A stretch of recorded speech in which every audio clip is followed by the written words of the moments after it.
피곤한 자에게는 능력을 주시며 무능한 자에게는 힘을 더하시나니 소년이라도 피곤하며 곤비하며 장정이라도 넘어지며 쓰러지되 오직 여호와를 앙망하는 자는 새 힘을 얻으리니 독수리가 날개친 올라감 같을 것이요 다른 박질하여도 곤비하지 아니하겠고 걸어가도 피곤하지 아니하리로다.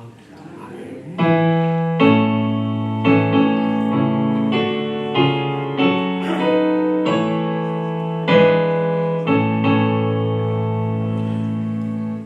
다 함께 자리에서 일어나셔서 우리 주님께 즐겁게 안식할 날 다 함께 찬양합니다.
심정으로 우리의 신앙을 다 함께 고백드립니다. 전능하사 천지를 만드신 하나님 아버지를 내가 믿사오며 그 외아들 우리 주 예수 그리스도를 믿사오니 이는 성령으로 인도하사 동정녀 마리아에게 낳으시고 본디오 빌라도에게 고난을 받으사 십자가에 못 박혀 죽으시고 장사한 지 사흘 만에 죽은 자 가운데서 다시 살아나시며 하늘에 오르사 전능하신 하나님 우편에 앉아 계시다가 저리로서 산자와 죽은 자를 심판하러 오시리라. 성령을 믿사오며 거룩한 공예와 성도와 서로 교통하는 것과 죄를 사하여 주시는 것과 몸이 다시 사는 것과 영원히 사는 것을 믿사옵나이다. 아멘. 기드릴 성시교도 잠언 3장 말씀입니다. 지혜를 얻은 자와 명철을 얻은 자는 복이 있나니 이는 지혜를 얻는 것이 은을 얻는 것보다 낫고 그 이익이 정금보다 나으니라. 지혜는 진주보다 귀하니 내가 사모하는 모든 것으로도 이에 비교할 수 없도다. 그의 오른손에는 장수가 있고 그의 왼손에는 무기가 있나니 그 길은 즐거운 길이요 그의 지름길은 다 평강이니라. 지혜는 그 얻은 자에게 생명나무라. 지혜를 가진 자는 복되도다. 여호와께서는 지혜로 땅에 터를 놓으셨으며 명철로 하늘을 견고히 세우셨고 그의 지시로 깊은 바다를 갈라지게 하셨으며 공중에서 이슬이 내리게 하셨느니라. 내 아들아 완전한 지혜와 근신을 지키고 이것들이 내 눈앞에서 떠나지 말게 하라. 저 여호와는 내가 의지할 이시라. 내 말을 지켜 걸리지 않게 하시리라. 아멘. 함께 자리에 앉으셔서 우리 찬송 마음속에 근심 있는 사람 찬양하시고 김세훈 집사님 저희를 대표해 기도해 주시겠습니다.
사랑과 은혜가 풍성하신 하나님 아버지, 저희를 하나님의 자녀로 삼아주시고 하나님의 사랑 안에서 살게 하시면 감사합니다. 세상의 바쁜 가운데 살다가 이렇게 주일의 쉼과 안식을 누리게 하시며 함께 모여 하나님을 예배하게 하심도 감사합니다. 이렇게 하나님이 주시는 은혜 안에서 믿음으로 살려고 하지만 세상이 두려워질 때가 있고 유혹의 마음을 빼앗길 때가 있고 죄악에 빠져 귀를 잃고 시련 가운데서 낙심할 때도 있습니다. 하나님 아버지, 저희의 상한 심령을 붙들어 주셔서 하나님의 위로 가운데 회복하게 하여 주시고 하나님의 은혜로 더욱 새로워지는 저희가 되게 하여 주시옵소서. 주님 세우신 좋은 나무 교회가 세상을 향하여 빛과 소금의 사명을 잘 감당하게 하여 주시옵소서. 무엇보다 서로 사랑하고 사랑하는 교회가 되게 하여 주시옵소서. 하나님이 저희를 사랑하신 것처럼 저희도 서로 사랑하고 섬기기를 힘쓰는 풍성함이 날마다 넘치게 하여 주시옵소서. 한 몸을 잃은 우리 성도들을 위하여 기도합니다. 인생의 어려운 짐을 지고 사는 성도들이 있습니다. 하나님의 지혜를 주시어 잘 감당하게 하시고 하나님이 주시는 피할 길과 이길 힘으로 모든 일을 넉넉히 이기는 우리 성도들이 되게 하여 주시옵소서. 삶의 모든 순간마다 하나님의 인자함을 보게 하시고 삶의 모든 문제마다 하나님의 도우심을 보게 하여 주시옵소서. 말씀 전하실 목사님을 위하여 기도합니다. 저희를 살리는 생명의 말씀을 전할 수 있도록 그 마음과 생각을 지켜주시고 성령이 충만한 가운데 붙들어 주시옵소서. 이 사명을 잘 감당할 수 있도록 건강과 지혜를 허락하여 주시옵소서. 이제 말씀을 듣습니다. 우리에게 주시는 하나님의 음성으로 듣게 하시고 순종할 마음으로 듣게 하셔서 말씀대로 역사하시는 하나님의 능력을 보게 하여 주시옵소서. 예수 그리스도의 이름으로 기도합니다. 아멘.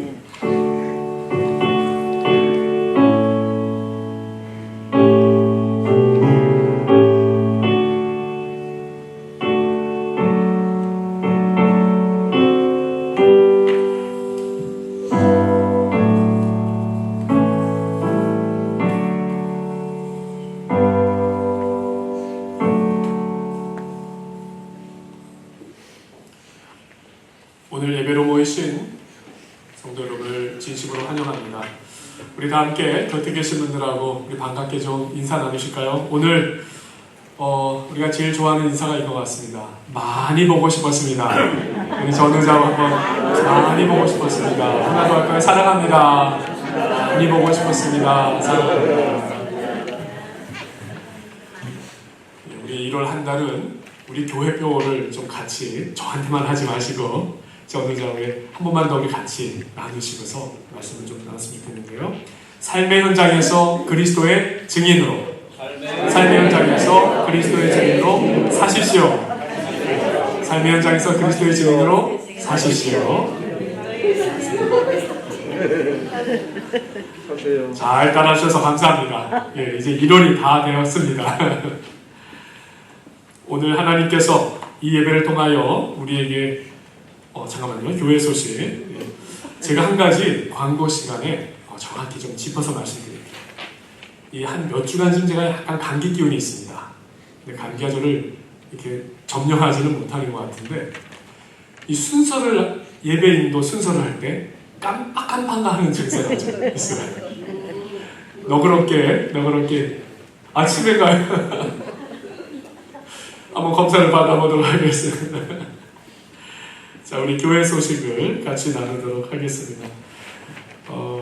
오늘 목장 모임이 예배 후에 친교 후 또 있습니다.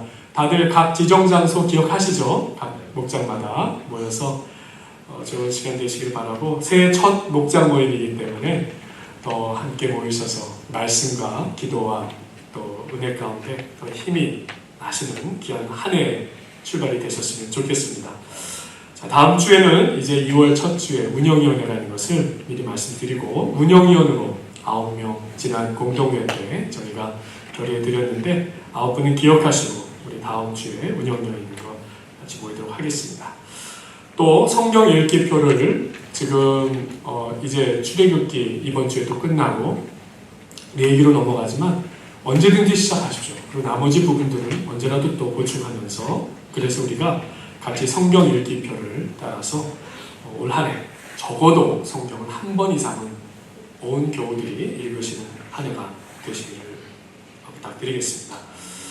자, 그리고 세금 보고가 필요하신 분들 계시죠? 세금 보고 필요하신 분들은 지금 그 주보를 또 헌금 봉투 넣는 그 테이블 위에 헌금 내역이 필요한 분들 성함을 이름을 적어 놓도록 정리를 두었습니다. 여기 이름을 적어 놓으시면 헌금 정산해서 세금 공고를 위한 헌금 정산서를 드리도록 하겠습니다. 예, 오늘 예배에 참여는 하지 못하셨어요. 그런데 몇 주간 동안 새 가족으로 오셨다가 계속 예배 드리기를 사모하시면서도 이 지금 독감 증세가 지속되고 계셔서 더 늦어지기 전에 교회에 등록하기를 원하신다. 전화를 주셨습니다. 그래서 우리 성도 여러분들께 두 분 새 가족으로 등록한 것을 제가 좀 광고를 드려야 될 것 같습니다. 김범수 집사님, 또 김종인 집사님 네 분이신데 필랭에 사시다가 이 라미라다 한남체인 곁에 있는 주택가로 이사를 오셨어요. 그래서 산목장으로 목장을 연결해 드리고 지금 좀 독감이 있으시고 또 치료 중에 계셔서 나오지는 못하시지만 우리 성도님들 새 가족으로 등록하신 두 분을 위해서 잘 치료받으시고 쾌차하시도록 기도해 주시기를 부탁드리겠습니다. 하나님께서 오늘 예배를 통하여 우리에게 주시는 말씀은 구약성경 다니엘 1장 1절에서 9절까지의 말씀입니다. 구약성경 다니엘 1장 1절에서 9절까지의 말씀을 봉독해 드립니다. 유다 왕 여호야킨이 다스린 지 3년이 되는 해에 바벨론 왕 느부갓네살이 예루살렘에 이르러 성을 에워쌌더니 주께서 유다 왕 여호야킨과 하나님의 전 그릇 얼마를 그의 손에 넘기시매 그가 그것을 가지고 신할 땅 자기 신들의 신전에 가져다가 그 신들의 보물 창고에 두었더라.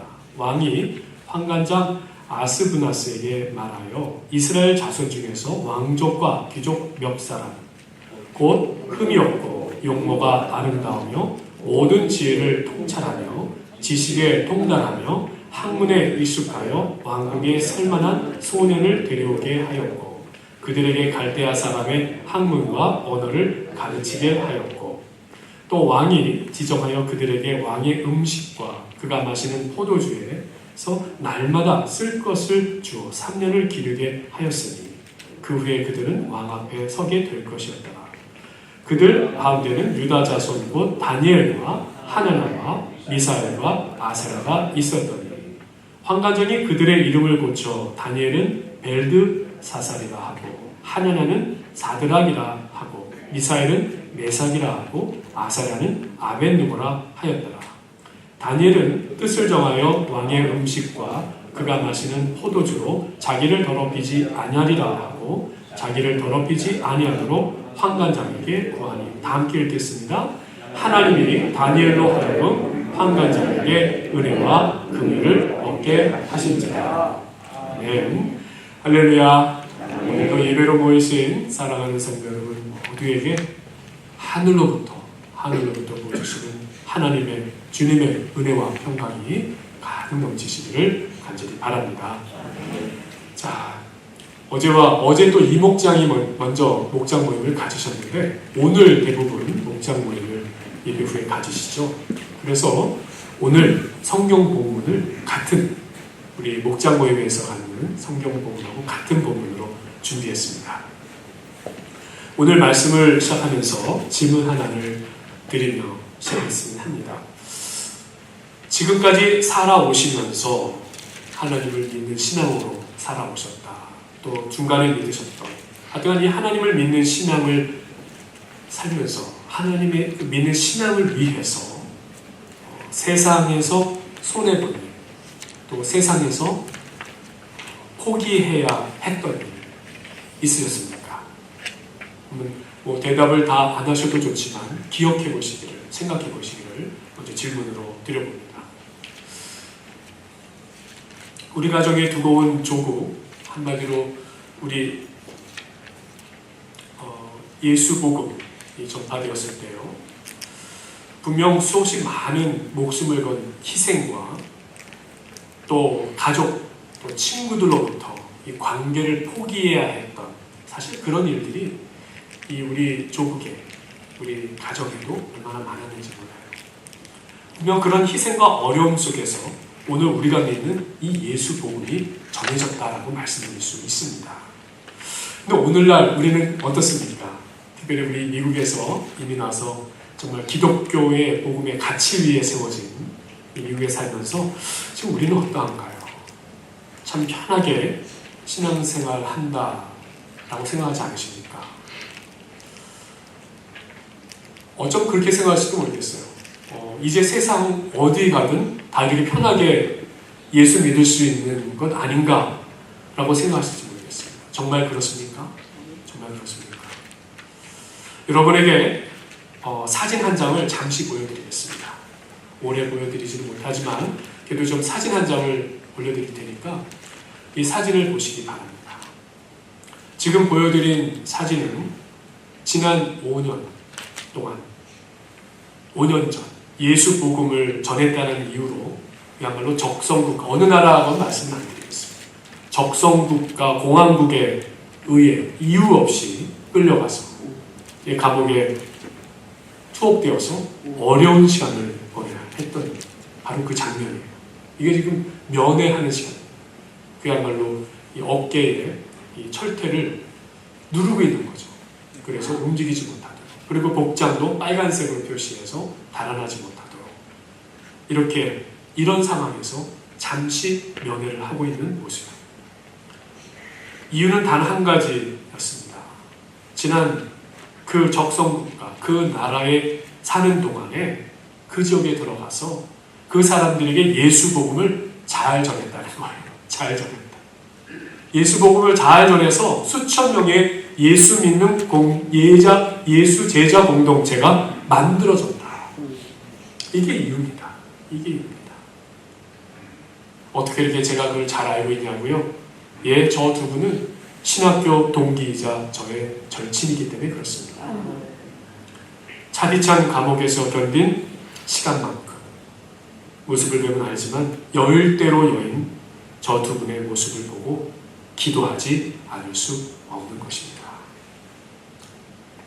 저 두 분에게 맡겨진 또 자녀들은 어떠했겠습니까? 자신들이 태어났던 나라예요. 우리에게는 적성국가지만 그 나라에서 태어났는데 어느 날 부모를 끌고 가더니 감옥에 쳐놓고 그런 현실을 막다르며 아파하며 견디며 살아야 했어요. 지금도 이분들을 위해 기도하고 있습니다. 분명 우리가 믿는 기독교 예수 복음, 이 신앙을 위해 또 신앙 전수를 위해서 그냥 편하게 가능한 것이 아니라 지금도 목숨을 건 희생을 감당하며 살아가야 할 현실이 우리 앞에 있습니다. 오늘 여러분과 함께 성경 읽을 이 다니엘의 뜻을 정한 인생이라는 말씀을 통해서 은혜를 함께 나누기를 원합니다. 첫 번째로 나누기 원하는 것은 뜻을 정한 신앙으로 살려면 우리가 어려운 상황에 처할수록 신앙의 결단을 해야 합니다. 뜻을 정한 신앙으로 산다는 것, 어려운 상황일수록 신앙의 결단을 해야 한다는 것입니다. 오늘 말씀 다니엘서 그 지은이 저자는 다니엘입니다.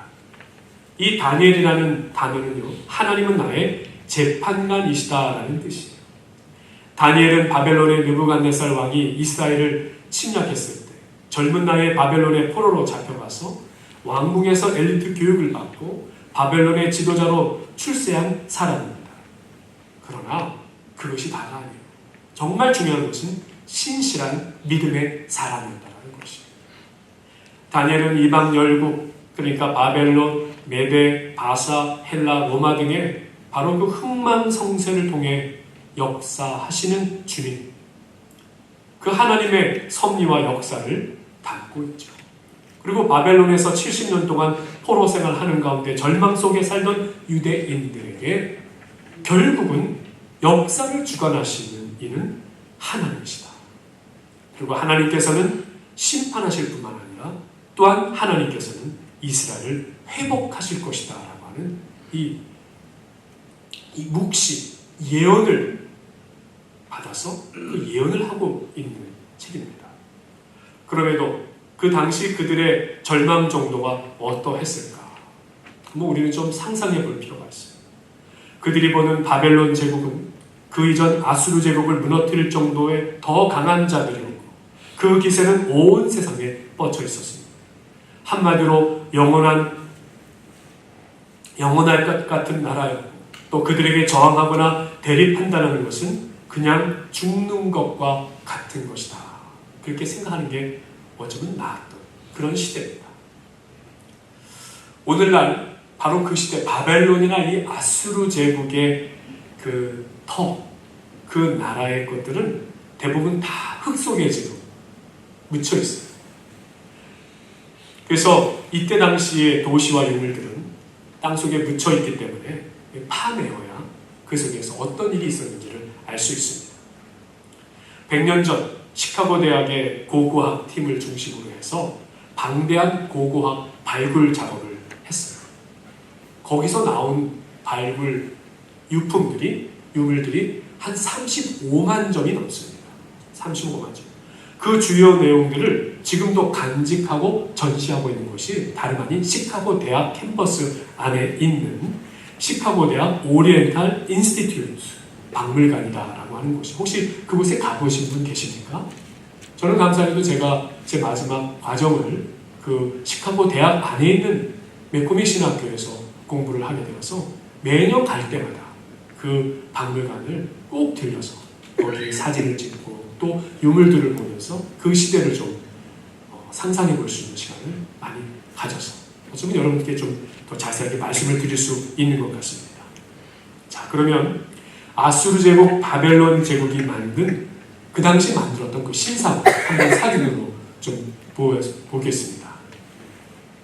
자, 지금 저게 바로 사자 머리를 하고 있는 네 발 달린 신이에요. 이것은 아수르 제국 때 만들어진 신상인데 바벨론 제국까지도 사실은 이어지게 되죠. 이게 얼마나 큰지 뭐 그냥 잘 짐작이 안 가시는데 다음 사진 흑백 사진을 보면 저 조그만 여성이 보이십니까? 저 여성이 한 키가 180 정도 되는 여성, 아주 키가 큰 여성이에요.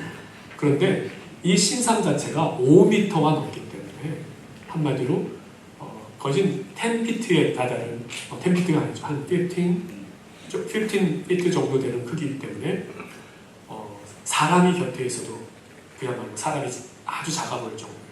근데 이게 대단한 게 아니라 이런 신상들이 길거리에 그냥 벽마다 조각되어져 있었던 거예요.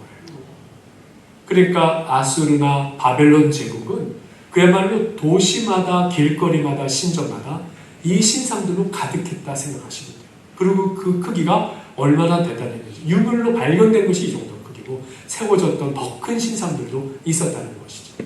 자, 다음 사진을 하나 보시면 이 사진은 뭡니까? 바로 다니엘서에 담겨져 있는 다니엘서 3장에도 나오는 그 신상을 말하는 바로 그 머리가 뭡니까? 아까 말씀드린 이 아수르 제국부터 이어오고 있는 사자 머리를 한 신의 모양이죠. 그리고 은으로, 동으로, 철기로 만들어진 이 다니엘이 환상을 보면서 하나님께서 장차 이 열강 제국에게 임하실 심판과 하나님의 주권을 설명하실 때에 이 환상을 보여주셨어요. 그때 머리가 바로 사자 머리. 그러니까 아수르, 바벨론에 이어지는 그 신은 어쩌면 같은 신이자 자신들을 수호하는 신이면서도 또한 모든 사람들에게 길거리마다 신전마다 집마다 존재하고 있었던 신이었다고 말씀드릴 수 있어요. 그 규모가 얼마나 큰지를 보여주는 거예요. 그러나 제가 설명드리고 싶은 거는 이 다음 사진입니다. 한번 다음 사진을 보죠. 이 사진은 이 모습은 뭘까요? 궁금하시죠? 먼저 크기부터 말씀드릴게요. 가까이 클로즈업을 해서 커 보이는데 사실은 이 손바닥보다도 작은 신상이에요. 손바닥보다도 작은 모습이니까 앉아있는 모습이니까 그야말로 한 요만한 정도 크기의 신상이라고 생각해요. 이 신상은 어디서 발견될 건가요? 무깃도 사막. 그러니까 이스라엘 백성들이 당시에 여호와를 섬기지 아니하고 여호와의 뜻을 좇지 아니하고 우상을 섬기며 누구를 쫓았다? 바알을 쫓았다. 바로 그 바알 신상이 이 모습이에요. 그런데 아수르 바벨론 제국에 번영했던 그 도시에서 유품이 나오는데 이 신상이 나오는데 그 크기가 얼마나 한다고요? 요만한 거예요. 뭘 말씀드리는 거예요? 그 제국의 번영과 힘이 얼마나 컸는가. 그에 반해서 이스라엘 사람들, 유대인들이라는 존재는 그 제국에 비해서 얼마나 작아요. 어쩌면 희미한 존재, 그냥 무슨 부족 정도로 여길 정도의 그런 아주 작은 사람들, 그리고 작은 집단에 불과했다는 말씀을 드리고 싶은 것입니다. 그 당시에 이스라엘 사람들은 그저 아주 작은 부락의 사람들처럼 취급당하고 그 목숨은 한마디로 파리 신세처럼 그렇게 살아왔다라고 말씀드릴 수 있습니다. 오늘 말씀은 당시 상황을 설명해 주고 있죠. 3절에서 5절 말씀을 보면 느부갓네살 왕은 정복된 유다 땅에서 끌고 온 포로 중 용모가 준수하고 지혜와 학식이 뛰어나며 왕족이나 귀족 출신의 젊은이들을 선발해서 바벨론의 학문과 언어와 문화를 가르치고 왕의 신하로 삼고자 하였습니다. 그 숨겨진 전략은 바벨론은 여러 민족의 지혜와 재능을 흡수하고 바벨론 제국의 통치 기반을 넓히며 그 정책에 따르는 자들에게 제국에서 안정되고 부귀영화를 누릴 수 있는 기회를 주어서 오히려 다른 사람들에게 부러움을 사게 하는 거죠. 그러므로 다른 사람들도 제국을 따르게 하는 유화 정책이었던 것이죠. 반면 다른 민족들을 모두 바벨론 제국화하고 그들의 언어와 신앙과 혈통과 문화를 말살하려는 정책을 폈던 것입니다. 오늘 말씀에 나와 있는 그 다니엘과 세 친구들의 이름을 어떻게 하는 장면이 나옵니까? 예, 바꾸는 장면이 등장하는 것을 보게 됩니다. 다니엘의 이름은 하나님은 나의 재판관이다 라는 뜻이었는데 그 이름을 뭐로 바꾸죠? 벨드사살이다 라고 바꿔요. 이 뜻을 알고 보면 참 놀랐습니다. 벨드사살은 바벨론의 신의 이름이에요. 그러니까 하나님이 나의 재판자라고 하는 신앙적 고백이 있는 이름을 바벨론 신의 이름으로 바꿔버리는 거예요. 그리고 바벨론 신이요 생명을 지켜주소서. 그 다음에 하나나는 무슨 뜻입니까? 하나님은 은혜로우시다는 뜻이었는데 이 이름을 사드락으로 바꾸죠. 사드락의 뜻은 뭡니까? 예, 아쿠라고는 달의 신의 이름이에요. 신의 명령이다. 또 미사일은 누굽니까? 누가 하나님과 같은가라는 신앙적 고백이었는데 메사일이라는 이름으로 바꾸죠. 이것도 바벨론의 여신의 이름이에요. 그래서 누가 바벨론의 여신과 같은가로 바꿔버려요. 다음에 아사랴, 하나님께서 도우셨다는 신앙적 고백이었는데 그 이름을 아벳느고, 그래서 지혜의 신 느고의 종이다, 노예다 라는 뜻으로 바꿔버리는 것이에요. 그러니까 이름 안에 담겨져 있는 하나님을 잊어버리게 만들고 바벨론 신을 섬기게 하려는 의도가 담겨져 있었죠. 히브리의 이름을 잊어버림으로써 바벨론 사람을 만들려는 것입니다.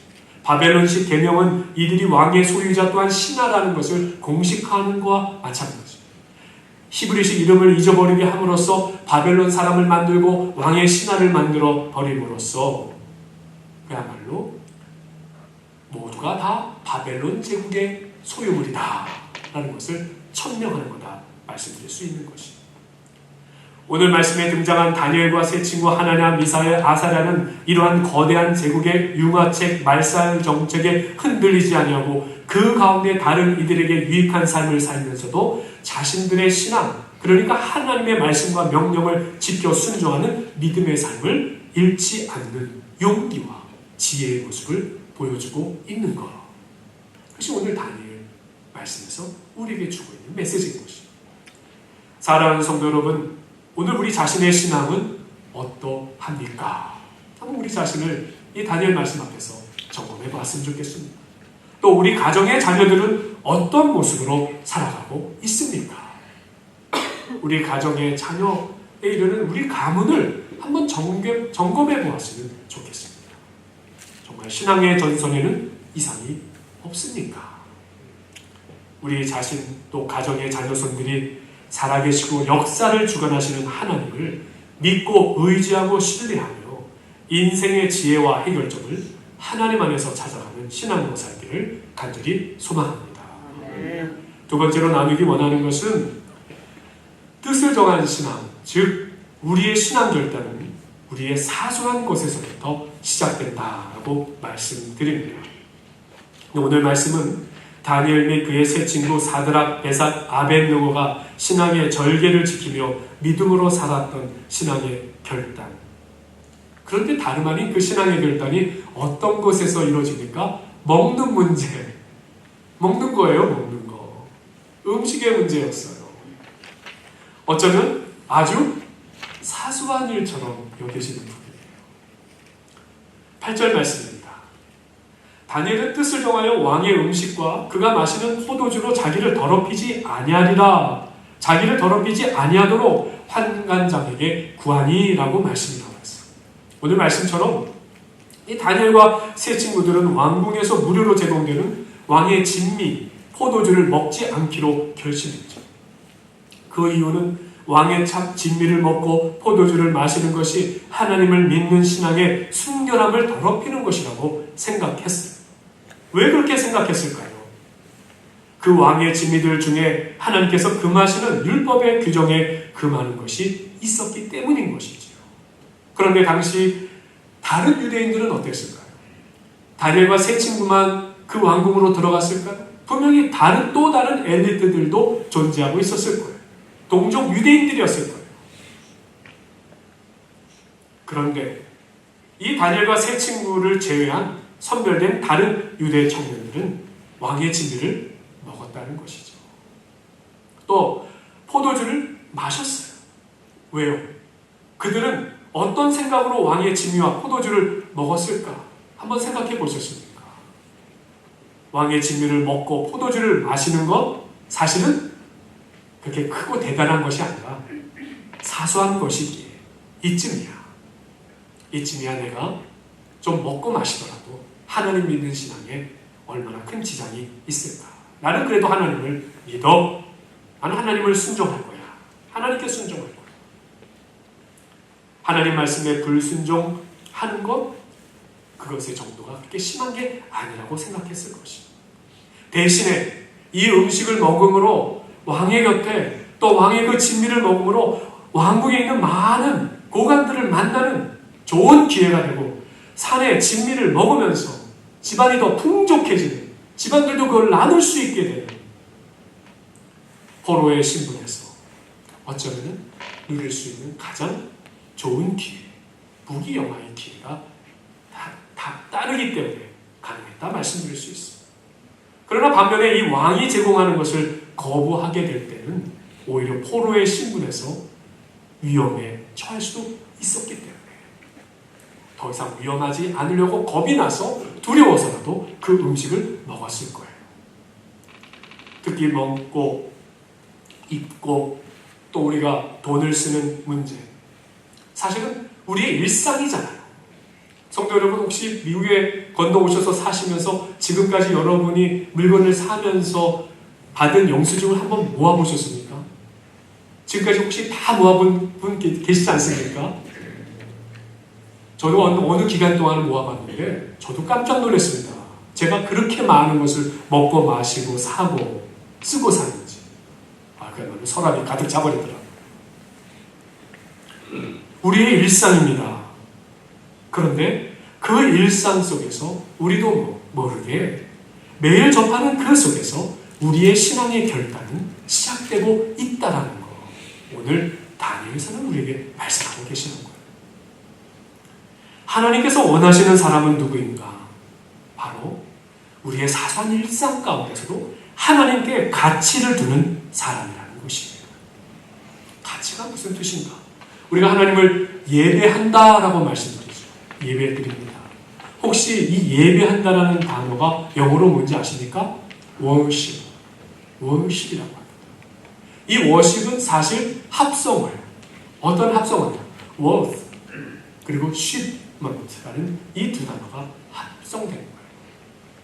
그러니까 worth는 뜻이 뭐예요? 가치이다. 가치이다. 정말 세상에서 가장 가치 있는 분이 하나님이심을 우리가 함께 모여서 함께 이루어서 고백하는 것이 바로 예배다라는 말씀을 드릴 수 있는 거예요. 하나님만이 최고의 가치라는 고백을 드리는 것이 예배요, 찬양이요, 기도라는 것입니다. 하나님만이 나의 최고의 가치로서 하나님께 뜻을 두고 사는 인생이 되고 사는 신앙이 되길 원합니다. 그러니까 하나님을 신뢰하고 의지하며 하나님께서 모든 것을 주관하신다는 신앙으로 사는 인생, 하나님께서는 그와 같은 인생을 원하시고 기뻐하신다라는 것입니다. 우리 가치에 대해서 좀 더 생각해 보겠습니다. 가치관, 사전적인 의미로 무슨 뜻입니까? 개인이 삶에서 무엇이 옳고 좋으며 바람직한지 판단하는 내면의 기준이자 근본적인 태도이다라고 말씀드릴 수 있어요. 그래서 그것을 두 가지로 판단 기준과 우선순위라고 불러요. 그러니까 우리의 판단 기준, 옳고 그름의 기준이 하나님께 있다는 거예요. 그 말씀에 있다는 거예요. 그리고 우선순위, 우리가 무엇을 제일 먼저 할 것인가, 어떤 것을 막론하고 제일 먼저 할 것인가, 그 우선순위, 판단 기준과 우선순위가 누구에게 있는 것? 하나님께 있는 것이 바로 하나님이 나의 최고의 가치다라고 하는 고백이라는 것이에요. 사랑하는 성도 여러분, 우리의 작은 일상생활, 사소한 일상에서부터 하나님의 말씀이 판단 기준이 되고 우선순위가 되는 신앙이 되시기를 간절히 소망합니다. 비즈니스 업무, 또 우리 교회의 직분, 또 규칙적인 말씀, 기도, 헌금, 봉사, 우리가 너무 익숙해지다 보니까 사소해 보이지만 이 모든 것이 하나님 앞에서 우리가 신실하게 지키고 지혜를 구하며 우선순위를 두고 판단의 기준이 되어서 살아가는 것, 바로 하나님께서 원하시는 우리의 신앙 기준인 줄 믿습니다. 이와 같은 하나님께 최고 가치를 두고 살아가는 신앙으로 사는 저와 여러분 되시기를 간절히 축원합니다. 우리 세 번째로 말씀을 나누기 원하는 것은 우리가 뜻을 정한 신앙으로 살 때 하나님께서 함께 하시고 도와주십니다. 우리가 뜻을 정한 신앙으로 사는 결과라고 말씀드려야 되겠죠. 한마디로 하나님께서 함께 하시며 도와주시는 것이 9절 말씀입니다. 하나님이 다니엘로 하여금 환관장에게 은혜와 긍휼을 얻게 하신지라. 누가 은혜와 긍휼을 얻게 하셨다고요? 하나님께서 하셨다라고 분명히 그 주어가 남아있는 것입니다. 우리가 읽는 성경 말씀, 지금 창세기로 요한계시록까지 우리가 1년에 적어도 한 번 이상은 완독하자라고 하는 그 성경 말씀에는 참 많은 이야기들이 담겨져 있어요. 수천 가지의 성경 인물들의 이야기가 담겨져 있어요. 그런데 그 하나님의 뜻을 따랐던 성경 인물들의 공통점이 무엇입니까? 어느 시점인지 시점은 다르지만 자신의 뜻을 돌이켜서 하나님의 뜻으로 살 것을 정한 인생이 되었다라고 하는 것. 이 중요한 공통점을 가지고 있습니다. 그리고 그들이 처한 상황과 배경과 나라의 관계 속에서 그 인생 여정을 이야기로 들려주는 것이 바로 성경인 것이에요. 아브라함은 어떠합니까?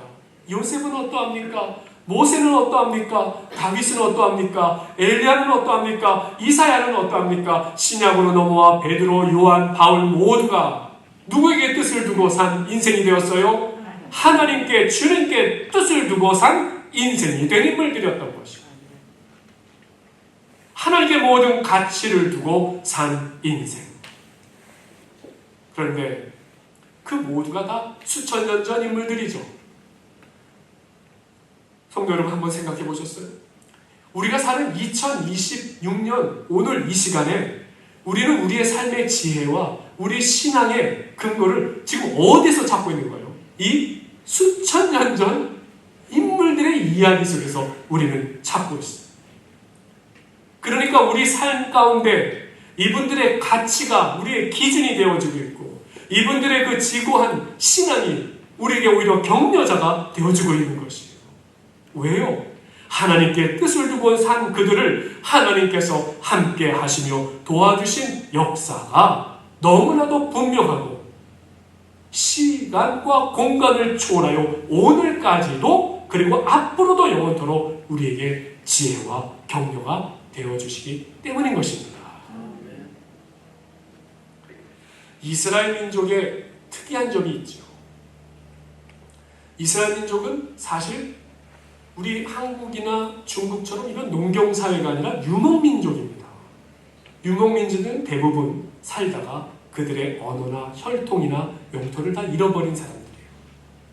그리고 이스라엘 민족은 그야말로 1900년 넘도록 그들의 땅을 아예 잃어버렸던 사람들이에요. 4,000년이 넘는 역사 속에서 모세가 전해준 하나님의 말씀의 율법을 시작으로 그들의 언어, 혈통, 신앙, 그리고 말씀드린 하나님 말씀의 언약을 지금도 동일하게 지키며 살아오는 인생들이라는 거예요. 놀랍지 않습니까?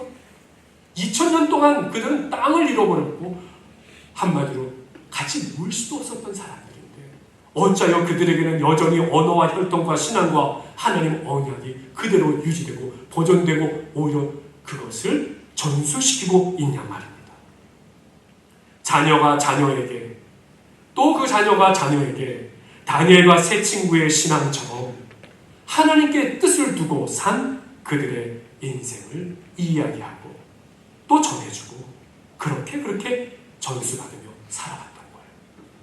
이것이 유대인의 힘이 되어버린 것이죠. 오늘날 우리가 우리 자녀들에게 꼭 전해줘야 할 유산은 무엇이겠습니까? 바로 하나님께 가치를 두고 사는 것. 사랑하는 성도 여러분, 언제라도 기회가 되시면 여러분 자녀들에게 꼭 물어보시기 바랍니다. 너의 가치는 무엇이냐? 너의 인생의 가치는 무엇이냐? 그렇다면 가치가 뭐냐고 물어보겠죠. 너의 판단 기준, 너의 우선순위가 뭐냐고 묻는 것이다라고 물어보시기 바랍니다. 그런데 요즘 대부분 젊은이들의 고민이 뭔지 아세요? 가치가 없어요. 정말 어렵고 정말 힘들고 정말 막막하고 끝이 다다랐을 때 내가 붙잡고 신뢰하고 의지하고 도움을 구할 가치를 찾지 못하고 살아가고 있다. 사랑하는 성도 여러분, 평생을 살아오면서 성도 여러분들에게 하나님을 믿는 신앙이 우리에게 가져다준 가장 최고의 선물이 무엇입니까? 바로 우리의 가치가 되어주셨다는 거예요. 가치가 우리의 기둥이 되어주셨다는 거예요. 그래서 우리가 판단의 기준이 되고 삶의 우선순위가 되고 어렵고 힘들고 막막하고 괴롭고 생사의 기로에 섰을 때도 우리가 붙잡고 의뢰하며 신뢰하며 도움을 청할 수 있는 우리의 가치. 하나님 아버지께서 우리의 최고의 가치가 되어주셔서 우리와 함께 하시고 계시다는 것을 우리는 붙들고 살아가고 있다는 것이에요. 이것이 뜻을 정한 인생, 뜻을 정한 신앙으로 살아가는 사람들에게 하나님께서 주신 가장 큰 축복인 줄로 믿습니다. 이것이 우리 자녀들에게 꼭 이어지는 가장 귀한 전수되어야 할 선물이 될 줄 믿습니다. 말씀을 마칩니다. 설교 시작하며 말씀드린 우리 친구 선교사, 그 겪은 어려움, 고통, 희생, 그로 인해서 이 친구 부부는 지금 하나님께 뜻을 정한 인생, 뜻을 정한 신앙이 어떻게 되었을까요? 감사한 것은 제가 오늘 이 말씀을 성도 여러분들께 예화로 드린 것은 지난 수요일날 연락을 받았어요. 먼저 제 남편 제 친구가 석방을 했고 이어서 그리고 아내 되는 저희 친구의 아내까지도 이제 다 석방을 하게 되었습니다. 이 두 사람에게서 고백되어지는 가장 귀한 고백이 뭡니까? 이 어려운 상황 가운데서도, 감옥 가운데서도 하나님께서는 와주시고 역사하시고 붙들어 주셨다는 거예요. 이들에게 하나님께서 보내신 그 선교지, 그들이 만난 예수 제자 공동체는 이제 끝이 났겠습니까? 아닙니다. 최고의 가치가 되시는 하나님 아버지로 인하여서 보내신 그 선교지를 향해 그 나라를 위해 더욱 기도하고 더욱더 사랑하고 더욱더 하나님의 주권과 역사가 나타나기를 위해 기도하는 인생으로 살게 이끌어 주신 것입니다. 사랑하는 성도 여러분, 오늘 우리에게도 이와 같은 신앙이 성도 여러분, 주님께서 부르시는 날까지 우리 신앙의 기준이 되고 우선순위가 되고 뜻을 정한 신앙으로 살아가는 우리 신앙의 힘이 되어주시기를 간절히 축원드립니다. 기도하겠습니다. 살아계신 아버지 하나님, 참으로 하나님께서 우리를 사랑하셔서 하나님을 위하여서가 아니라 우리를 살리시고 우리를 도와주시고 우리를 붙들어 주시고 우리를 축복하여 주시기 위해 우리에게 뜻을 정한 인생, 뜻을 정한 신앙으로 살게 하시는 것 감사와 영광을 올려드립니다. 우리가 어려울 때일수록 신앙적 결단으로 더욱더 하나님을 붙들고 살아가는 신앙이 되게 하여 주시옵소서. 아버지, 우리의 작은 사소한 일상 속에서 우리가 주님께 드리는 가치, 판단의 기준, 우선순위가 하나님이 되시고 하나님의 말씀이 되시고 예수 그리스도의 십자가와 그 사랑과 그 마음이 되게 하여 주시옵소서. 그리하여서 아버지 하나님, 우리가 앞을 내다보지 못하지만 장차 임할 우리의 모든 삶 가운데 뜻을 정한 신앙, 뜻을 정한 인생 가운데 하나님께서 도우시고 격려자가 되어주시고 도우시고 붙잡아 주시는 가운데 더욱더 분명한 신앙의 인생의 열매를 거두고 살아가는 저희들이 되게 하여 주실 것을 믿고 확신하며 살아가는 저희 신앙되게 인도하여 주시옵소서. 예수 그리스도의 이름으로 기도하옵나이다. 아멘. 찬송가 300 너 하나님께 이끌려 함께 찬양하겠습니다.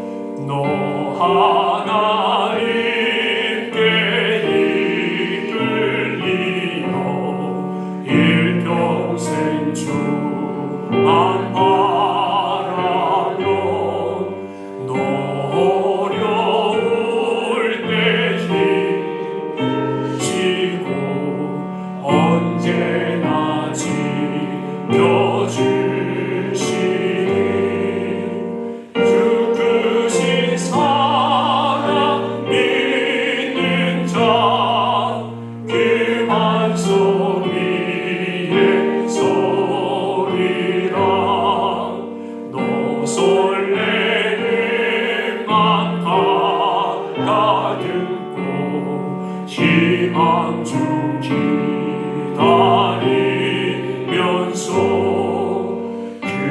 그대로 신 주의 뜻과 사랑에 만족하여라.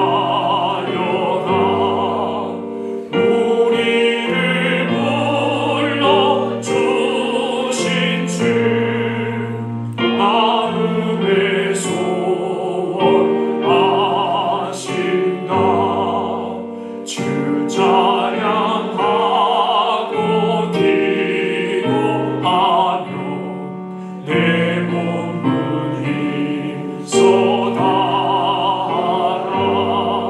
주 약속하신 모든 은혜 내게서 이루어지리라.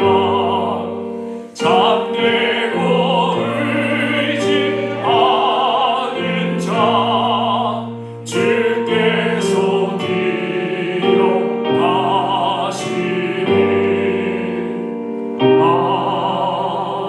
아멘. 함께서 자리에서 일어나셔서 주님 앞에 동원드립니다.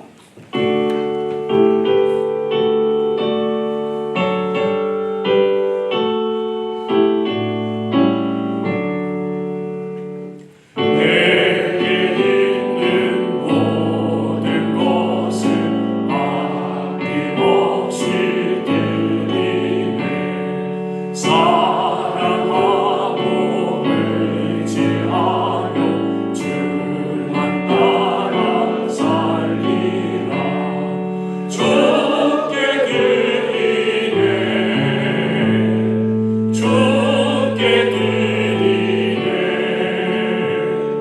사랑하는 구주 앞에 모두 드리네. 아멘. 거룩하신 하나님 아버지, 지난 한 주간에도 또 저희들의 삶 가운데 여기까지 베풀어 주신 그 은혜와 축복에 감사하며 드리는 저희들의 물질의 봉헌 받아 주시옵소서. 주님, 저희들의 봉헌하는 삶, 예배하는 삶이 더해질수록 우리 주님의 은혜와 축복을 더 깊이 경험하고 살아가는 저희 모두가 되게 하여 주시옵소서. 아버지 하나님 말씀하여 주셨습니다. 너에게 줄 것이니 후이되어 누르고 흔들어 넘치도록 하여 너에게 안겨주리라 말씀하신 것처럼 성도님들 가정, 성도님들의 생업의 터전위에 이와 같은 복과 은혜 더하게 하여 주시옵소서. 봉헌하여 드린 모든 것 쓰여지는 것마다 복음의 역사, 사랑의 역사 충만케 하시옵소서. 감사와 영광 주님께 올려드리며 예수 그리스도의 이름으로 기도하옵나이다. 아멘.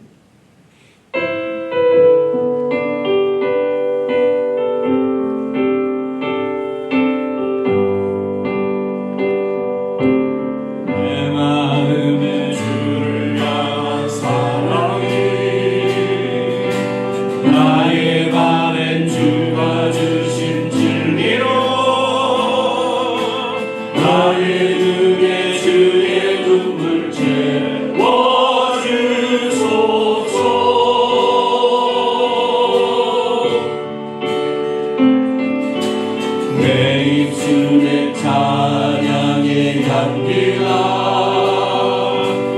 두 손에는 주를 닮은 섬김이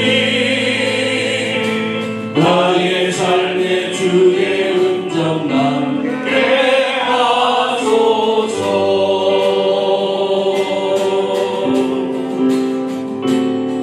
하나님의 사랑이 영원히 함께하리.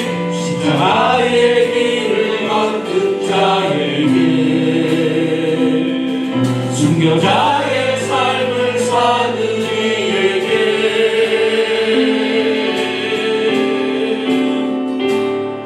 조롱하는 소리와 세상 유혹 속에도 주의 순결한 신부가 되리라. 내 생명 주님께 드리리.